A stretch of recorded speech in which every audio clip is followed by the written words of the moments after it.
Good evening, everyone. Welcome back, all those who've been here for the last week. We've been on retreat solidly since last Monday. Wonder how many, as we were gathered here just now doing Zazen, where was your mind? Was it right here?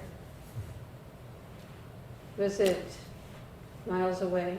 Was it years away? Was it deep in your planner? These are just a very few of the possibilities, of course, whenever we look like we're just sitting doing nothing. Sometimes I can look around the room and see people involved in a particular thought because there's an expression on their face. But sometimes people look very, very absorbed, and then if I talk with you, I find out that you've been reviewing an argument or one of the many things that can happen. This is our mind. This is our minds. It occurs to me that in a certain way, usually when you go on retreat, you think of retreat as a time for rest and replenishment, which is absolutely true of Sesshin, but it's also primarily a time of major disillusionment. We come to retreat to be disillusioned, to recognize our illusions and our delusions and our obsessions and our habits of mind that are causing us to be unhappy and unfulfilled and confused and lost, and so that's all what becomes disillusioned. That's what we can drop. We drop it just by being aware of it, and it drops its grip on us in that way. So last week I gave a talk on the 108, on the number 108, and all the different things that it describes, and generally it describes 108 defilements, right? And so all week we looked into the nature of defilements. We worked with the koan and some of the teachings from Dogen's Busho, which is on Buddha nature. So we looked into what is Buddha nature. We hear that term all the time, and it can be very confusing because usually we hear about it as not this and not that, right? Because it's not something. It's not a thing. We're talking about the nature of something. What is the nature of something? How does it show up? So there's a koan that we worked with it's called Nanue's Not Like Something. Those of you who were at Sesshin, you've heard this quite a bit. But those of you who weren't, I'm just going to read it for you because I will refer to it a little bit in this talk. This is part of the koans. These public cases are the record of exchanges between Zen masters and their students. In this particular koan, it's between two Zen masters, one who is not quite as clarified as the other. So this is called Nanue's It's Not Like Something. Zen Master Huairong of Nanue, and he's called Nanue, he's called by his place name, went to study with sixth ancestor Huineng. And the sixth ancestor said, "Where are you from?" Which is a natural question to ask when somebody new comes. Nanue said, "I came from national teachers Huayan of Songsan." The sixth ancestor said, "What is it that has come here? What is it that has come, that is thus come?" Nanue couldn't answer. He knew he was being asked a Zen question. What is it? Who are you? Really? And he attended on the master for 8 years and worked on the question. 8 years. So what were you doing 8 years ago? Just to get a little take on how long 8 years is. Where were you 8 years ago? So what was that? 2014, 2014. 2014, okay. So then, one day, Nanue, after 8 years of working on this question, what is it that is thus come? He says to Huineng, now I understand it. When I first came to study with you, you asked me, what is it that has come here like this? And Huineng said, well, how do you understand it? Nanue said, to say it's like something misses it. Huineng said, does it depend on practice and enlightenment? Nanue said, it's not that there is no practice and enlightenment. It's just that they cannot be defiled. Sixth ancestor said, just this non-defilement is what Buddhas have maintained and transmitted. You are like this, I am like this. Ancestors in India were like this. So basically he's saying, even in defilement, Buddha nature is, right? But that still leaves us with the question, what is Buddha nature? And why is it important? Why is it something that is so liberating when we really see into the nature of our life? What about that is so liberating? So, and how do we do it? Because this method is self-liberation. The liberation, the freeing of self from its binds of mistaken identity. Getting it wrong, who we think we are. So Dogen says the actualization of Buddhas and ancestors is the real form of exhaustive investigation. And Dogen's always prompting us to be investigating. This is really the method. There's a method. Once we get the method, we realize that actually it's natural for human beings to be curious and to look into stuff. We do that. So the basis for the question that Huineng asks in this koan is, what is it that has arrived here? What's come here? This is the question we all bring to our life, especially we who are in this room. And when we come across Zen Buddhism, we can have been looking into this willy-nilly for years, but when we come across Zen Buddhism, we see a flash of recognition that this is what this practice keeps asking about. And its answers are really confusing. Zen literature is very confusing because it's always mixing up the relative conditions of our life and the absolute nature of all things. And part of it is to pull us out of our habitual, complacent, non-curious mind and throw us into a state of confusion and almost desperation at times. A lot of these koans, the students are desperate. They're very earnest. They ask in all earnestness, but or else in desperation. And some of you may have come to Zen practice through a sense of desperation. There seem to be two ways that people come to this. One is because things are so difficult and nothing else seems to get at anything. And so you wind up one way or another in Zen practice. And then the other way is this all there is? Things are so lovely. Is this all there is? Is there nothing more? I'm successful. I have enough to eat. I have friends. And so there's also those who come to Zen practice because of that.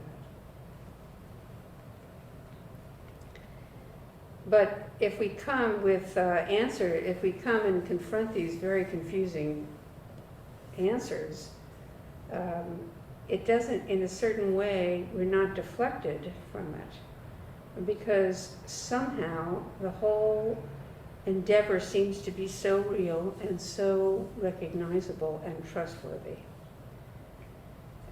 not only because of what we read and hear about the Dharma from someone else, but because we're also on a regular basis, most likely, we are encouraged to be meditating, be doing zazen meditation.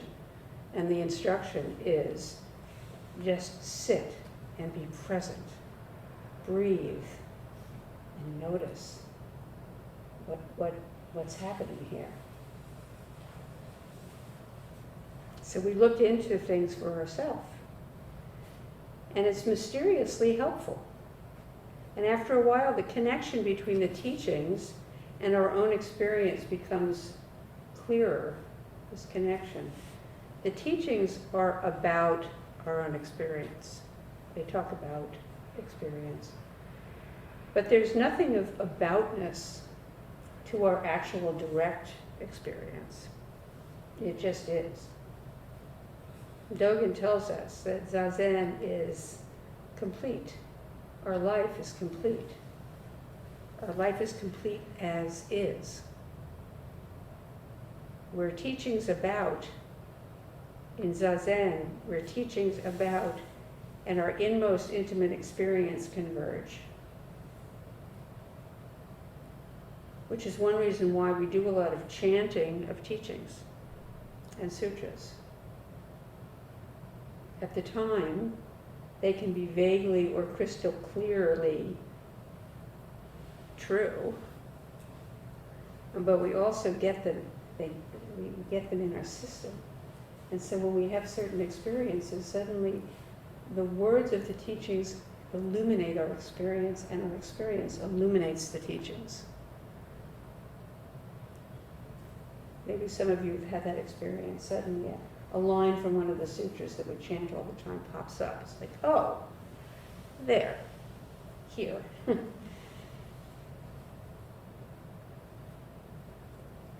So at this convergence then, we're receiving the medicine of awake awareness into the fibers of our heart and mind and body. The medicine is awake awareness. We can have dull awareness. I kind of have that right now after being on for a week. Dull awareness, but it's informed by awake awareness. Awake awareness is when you're really present, you're really interested, you're really engaged. You're not distracted, half your mind isn't somewhere else. It's all here, wholehearted. So we just finished this Sesshin where we explored this concept that is so fundamental in this path, Buddha nature, which is open, infinite. So what is it? And the title of this koan is, It's Not Like Something. If it were like something, it would be a thing. Buddha nature is not a thing.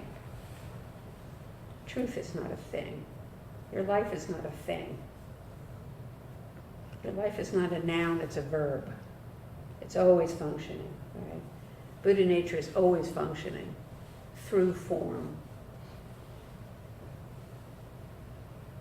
So this brings to mind when we say it is not like something, it brings to mind comparing mind, which can be one of the bugaboos for all of us, is we're always comparing ourselves to others. Smarter, more successful, clearer, more loved, more lovable, more beautiful, whatever the measure is that we're doing. We're either falling short or we are reinforcing the sense of pride, which is one of the things that Dogen really emphasizes as a real problem in clarifying our own life. Pride meaning something added that's not, that's compensatory. I'm making a distinction. I mean, there's nothing wrong with feeling good about what we've done. It's very wholesome. A sense of strength and agency and capability. It enables us to be of service and to enjoy. And when we are in a sense of that with ourselves, we're also rather free from fear, because we have a trusting relationship with our own ability to manage circumstances that come our way, to respond to them in a way that is consistent with what is important to us and what is most essential. So comparing mind is bound up with self-evaluation, always evaluating the self, which is the meaning when we say self-centered. When we're always evaluating ourselves and comparing ourselves, we are living in a self, our life is centered around tending the self to maintain okayness. There's nothing wrong with taking good care of yourself. But this is extra. And this is very often set up quite early in our life, in our early family circumstances, where we had to put on some good sturdy armor of some sort to survive. Kids are terribly vulnerable, really vulnerable, and have to just do their best to figure out how to get by. But at a certain point, that squelches our ability to have a spiritual life, which is vast and unarmored. When you're really open, armor gets in the way of openness. And I'm not talking about get rid of boundaries. Those boundaries are part of a healthy way of recognizing inactivity. What's yours? What you're responsible for. So this self-centered life that is defined by our physical traits or our possessions or our status, our accomplishments, we're always relating to what we are like or we are not like. And it's not like something. So when we get down to what is most fundamental, it's not like anything. We are originals. We could say that all of these thoughts are a spell that is cast. The nature of thought is it's a spell. It can really take hold and contain and distort and narrow our ability to perceive what is actual and respond to it accurately, well. So we live under the spell of the 8 worldly winds, which is what is called in Buddhism. Success and failure, rich or poor, enlightened, deluded, well, all these different opposites. And the problem with them is that they reduce so seriously what in reality is nuanced and complex. They reduce it to stereotypes that are really get in the way of our being able to do our primary method in life, which is to investigate, so that we're on the earth, we're on firm ground.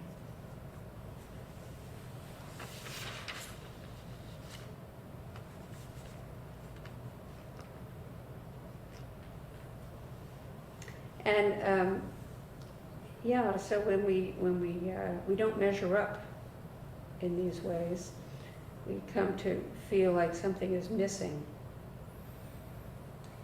And in a certain way, something is missing.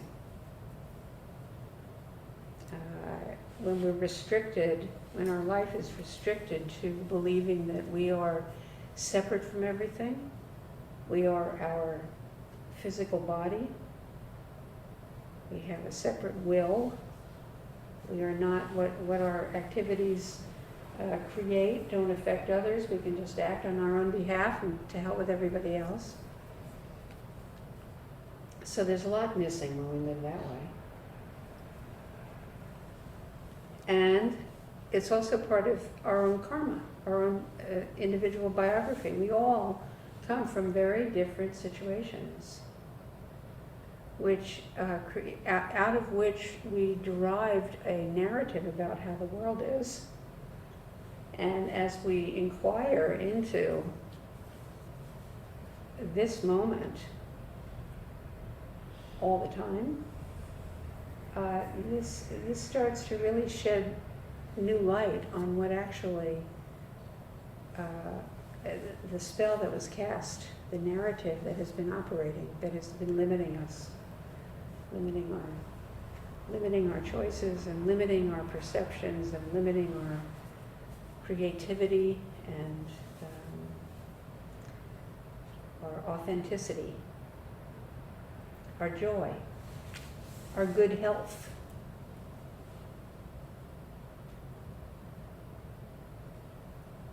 When we bring awareness to everything and anything, we start to recognize that one of the things that's true whenever awake awareness is present is this moment is complete. It's always true. You cannot slip a piece of paper into reality. There's no space in there. It is complete all the time.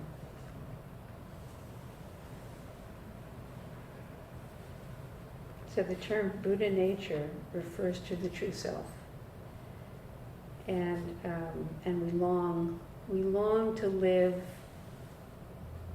a true self. You know, one of the things I realized a while back when looking at a magazine ad, where the models were like in the midst, you know, of just full life, and I thought, there is the enlightened eye.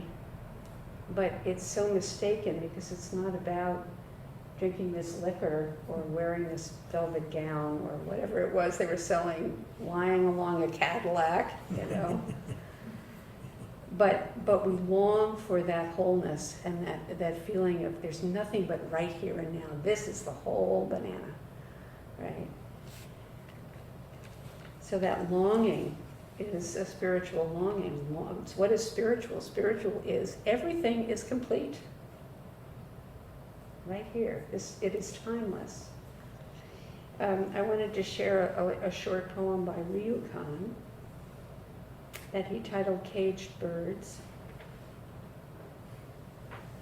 Time and again, you too must long for your old nest deep in the mountains.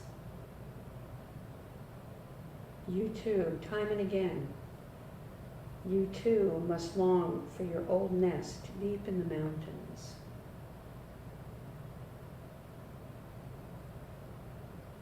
When we come to Zen practice, we come to Zen retreats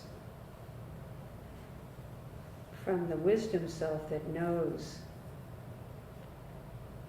this longing and is following the longing, is being guided by the longing, is validating it as very important, as essential to investigate. Something is missing. And so true self goes way beyond any particular thought or thinking about, and stretches into the infinite, is infinite. We call this, this is what emptiness refers to, the infinite, open, possible. And it's called by many names. We have a habit of naming things, so here are some of them. We call this an awakening moment, when we have a thorough pause in thinking. Because awareness, it is called awakening because awareness is its essence. Is that which recognizes, which realizes, which experiences suchness as isness. Because it comes from nowhere. And probably everybody here has had that experience where you're just like, wow. Walking along the path today out at Bald Hill after Sesshin, the usual muddy path, and suddenly lifting out of the path with this flock of birds. What are they called? The ones when their wings open up and they're white? Juncos. Juncos. There were gobs of them.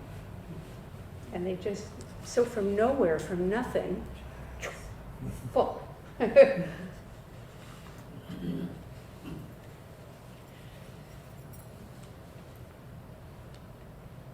call that emptiness. We call that intimacy. And we call that, wow.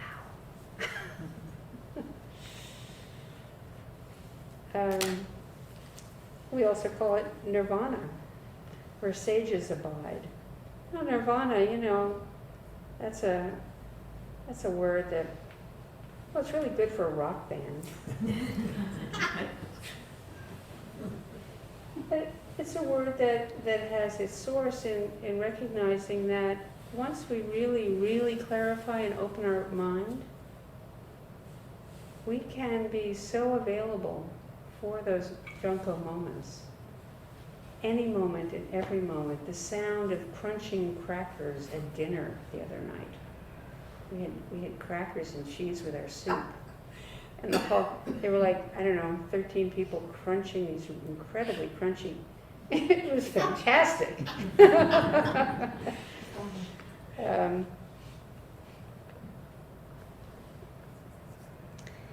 And being as isness.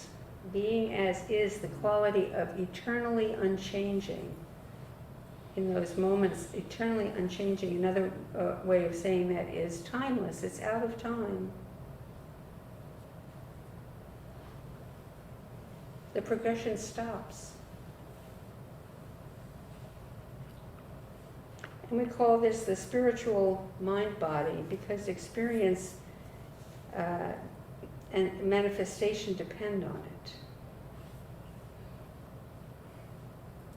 Awake awareness.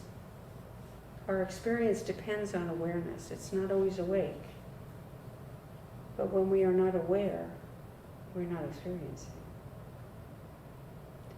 And in that way, it's pointing at the subjective aspect of our minds. Only I have my own awareness, my own experience, and you have yours, and I can't know yours. And then complete awareness. Prajna Paramita, the perfection of wisdom, means awake awareness. Because it breaks through the darkness and shines in a particular way. We were chanting the chant of about luminosity of mind at Sesshin, and somebody said, "What is that? What is that?"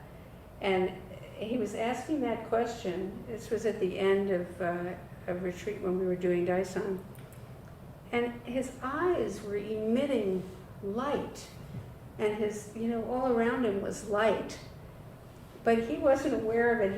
He was still in the mind about the concept and the word, which we all do that. I just thought, oh, this is so poignant. Even as we are emitting the light of our being, and each person, we talk about auras. Well, some that's one of the spiritual gifts, is the ability to see color aura. But we all respond to the light, the particulars of the light that each person emits. And some people emit a bright, warm light, and some people a cool, calm, very quiet light. Some people, a black light.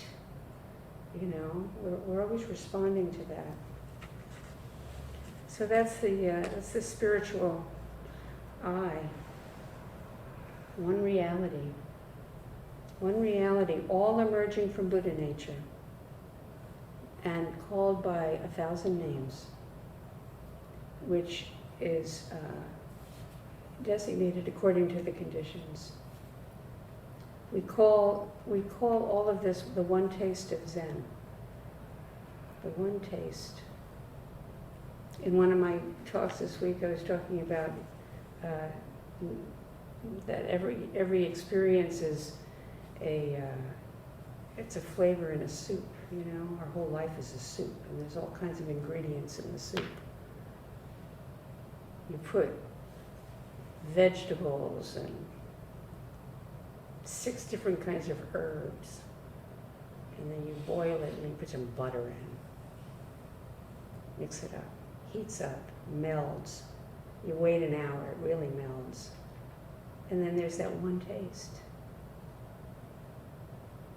It's just one taste out of all those ingredients. That's the Zen way, that's the Zen life. So in Zen, we teach all of this stuff about, you know, watch language. Take care with language. Take care how you're narrating. And let yourself go direct. And just be open and aware of what is right in this moment. And not to rely on words and concepts, but to recognize when some concept is working in us, is operating.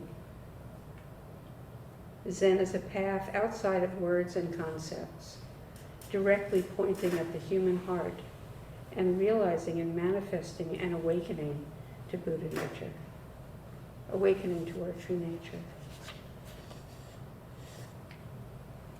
When we directly experience how words, even terrific Buddhist words that feel really wise when they roll off our tongue, don't encompass the actual living, breathing truth of what we experience. Nunwei is speaking at a much deeper level when he says, to say it's like something misses it. This life is original. It is not like anything.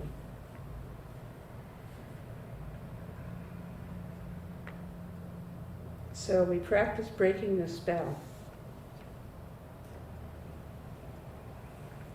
And after we have had an experience of silence, however it comes about, and it can happen during meditation, it can happen during zazen, or it can happen anytime. There's no one-to-one correlation with zazen. Aitken Roshi used to say, it's an accident to wake up. But a regular practice of zazen makes you accident prone. It's really true. Once we have experienced this silence, this stopping of this incessant mind chatter, then we have broken the spell. We've begun to break the spell. And we've begun to truly take refuge. There's a quote from one of the old Chinese masters. When you have confusion, you need to attain enlightenment. Once you've attained enlightenment, you need to recognize confusion within enlightenment. That's a good thing to say and to hear, because even when you're on the path and you recognize it, you still forget all the time. And then you just remember. I mean, that's why we call it a practice. So once you've attained enlightenment, you need to recognize confusion within enlightenment and enlightenment within confusion. And what that refers to, what that brings to my mind is the challenge of being a practitioner and moving in a world that does not practice. And how do you reckon with those people, especially who are close to you, who are not even interested in this whole business of awakening? You love them and they love you, and you're committed to each other. So, but there is so much opportunity to recognize the inherent enlightenment. We are all enlightened. We just haven't realized it. And so it is to be seen all over in so many different ways. Certainly in the arts. That's why we love music, painting, poetry, movies. It's very interesting with a Dharma eye to watch all the movies, Netflix, all that stuff. There's so much Dharma. There's so much wisdom, and so much delusion. And some directors trade in delusion and excitation. That's their meat and potatoes. And some are really on a spiritual path and are offering spiritual teachings through what they create. And there's a lot of silence present in those movies. Or humor. Like, for instance, I Heart Huckabee. Has anybody ever seen that movie? That is riotously funny. It's such a funny movie. And it's clear Dharma eye. It's a wonderful movie. Lily Tomlin. She is an existential investigator, and you can hire her. And a very confused young fellow comes to her, and this is her investigation. Very silly. So awake awareness. And I am just about done here. So the work that we're doing when we're practicing is being awake and aware, and bringing the light, the luminosity of awake mind to every moment. So that's the thing that distinguishes Zazen. It really is about sitting, breathing, because we were always breathing. That's where we begin. Or sound, it's right here. It's always right here. It helps us stay right here. And the body relaxes, and a lot sheds, and it opens the field. Continuous practice, deepening.